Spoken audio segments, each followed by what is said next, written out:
ओम स्वस्ति श्री गणेशाय नमः। ओम स्वस्ति श्री मातपित्रे चरण कमलेभ्यो नमः। ओम स्वस्ति श्री राधा कृष्ण चरण कमलेभ्यो नमः।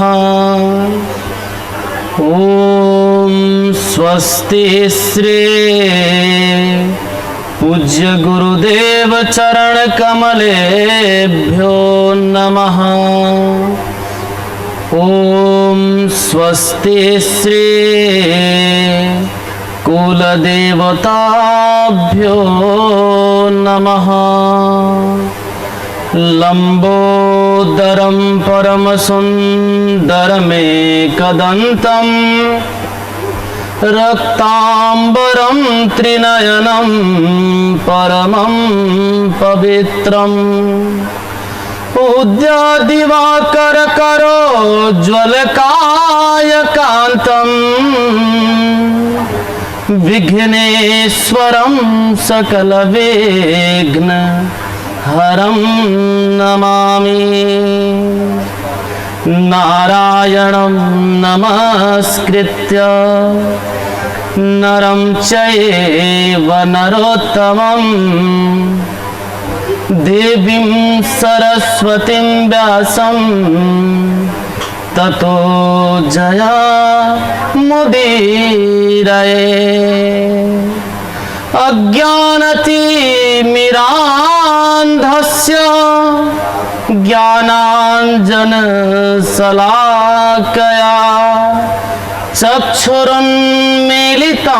येन तस्मै श्री गुरुवे नमः।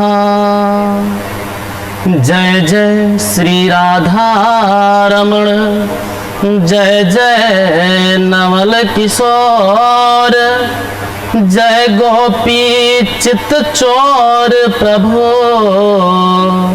जय जय माखन चोर। राधे मेरी माँ तू है, पिता मेरो घनश्याम। आप दोनों के चरणों में इस दास का बारंबार प्रणाम, बारंबार प्रणाम। बोलिए बांके बिहारी लाल की जय। परम परात्पर अखिलेश्वर अकारण करुणा वरुणालय भक्तवांछा कल्पतरु पीतांबरधारी श्री बांके बिहारी लाल जी के श्री चरणों में इस दास का कोटि कोटि प्रणाम।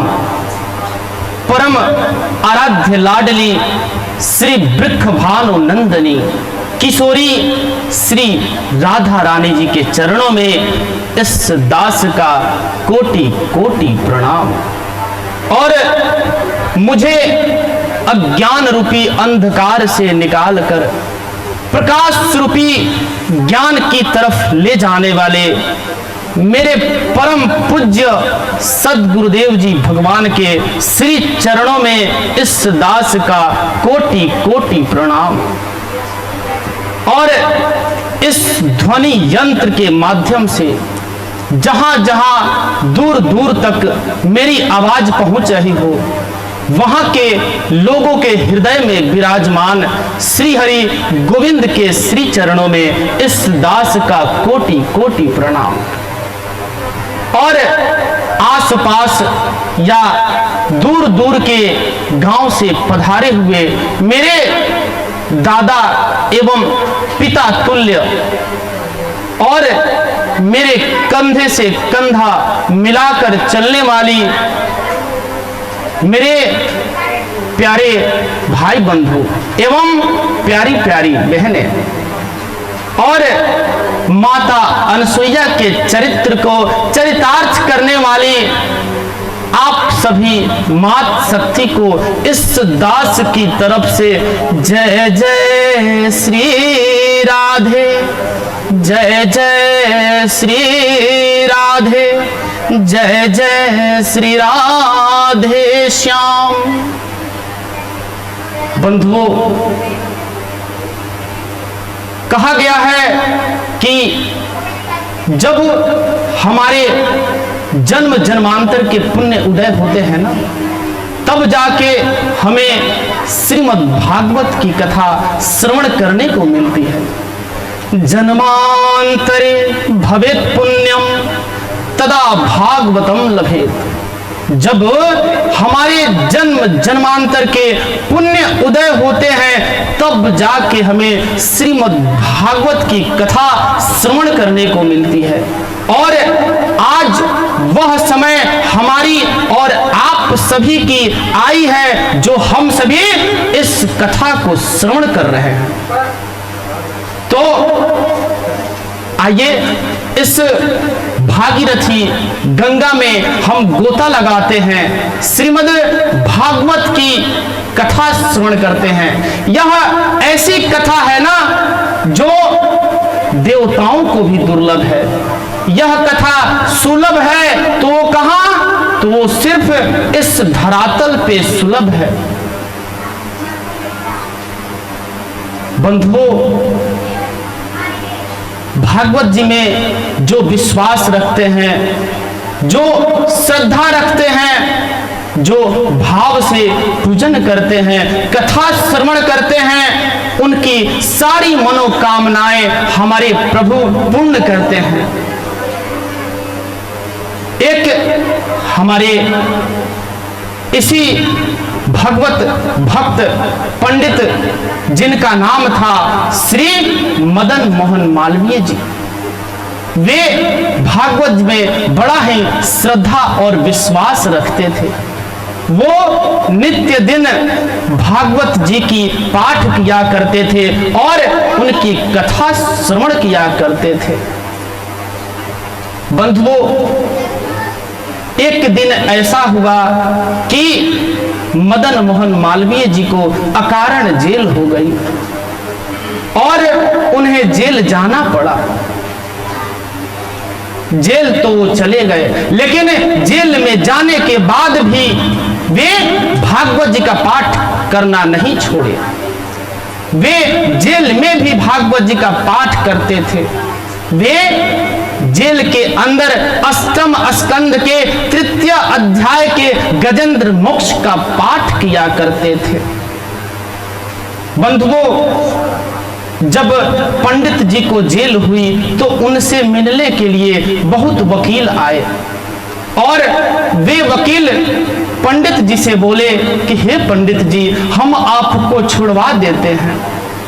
तो मेरे पंडित जी ने, वह पंडित जी साफ मना कर दिए कि शायद मेरे गोविंद की यही इच्छा है। हे बंधुओं, वे साफ इनकार कर दिए कि नहीं, आप सभी चले जाइए, मेरे गोविंद की यही इच्छा है, मैं जिस हालत में हूं उस हालत में मुझे छोड़ दीजिए। फिर जो वकील आए थे पंडित जी से मिल के चले गए। फिर एक दिन ऐसा समय आया कि पंडित जी को बाइज्जत बरी किया गया। बंधुओं, वो किसका प्रभाव था? वह प्रभाव मेरे गोविंद का था। जो व्यक्ति कभी गलती न किया हो और उसे अकारण उस गलती की सजा हो जाए, जो कभी गलती किया ही न हो, तो उसे कौन बचाता है? उसे मेरे प्रभु बचाते हैं। और वो तो भगवत भक्त थे। वो नित्य दिन भागवत जी का पाठ किया करते थे, भागवत जी की पूजन किया करते थे और मेरे गोविंद को तो हमेशा भजते रहते थे। तो बंधुओं, पंडित जी बाइज्जत बरी हुए। जब पंडित जी जेल से निकले अपने आश्रम गए। उनका आश्रम बनारस से कुछ ही दूर पे था। आश्रम जाने के बाद उनसे मिलने के लिए उनके भक्त आते, तो वे अपने भक्तों से कहते कि अरे भक्तों, अरे भाइयों, कुछ ऐसा कर्म करो कि आपको किसी दुख को न भोगना पड़े और आपको मुक्ति मिल जाए। आप ऐसा कर्म करो, सबसे यही बताते। धीरे धीरे समय बीतता गया। पंडित जी वृद्ध हो गए। पंडित जी के वृद्ध होने के बाद बनारस से उनके कुछ शिष्य उनसे मिलने आए। शिष्य जब मिलने आए तो देखते हैं कि गुरुदेव वृद्ध हो गए हैं। अब गुरुदेव चलने की अवस्था में नहीं है।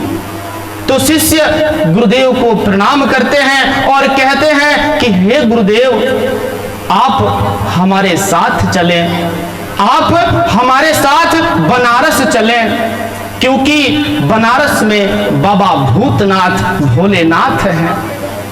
वे वहां पे मुक्ति बरसा रहे हैं, मोक्ष को लुटा रहे हैं, तो आप बनारस चले। जब इतना बात पंडित जी सुने तो उनके आंख आंसुओं से भर गए और पंडित जी रोने लगे। वे रोते रोते कहने लगे कि अरे भाइयों, मोक्ष किसको चाहिए, मुक्ति किसको चाहिए? मैं तो चाहता हूं कि ये मेरा शरीर छूटे और छूटने के बाद मुझे फिर से मानव शरीर मिले, ताकि मैं फिर से भागवत जी का पाठ किया करूं, भगवत जी का कथा श्रवण किया करूं।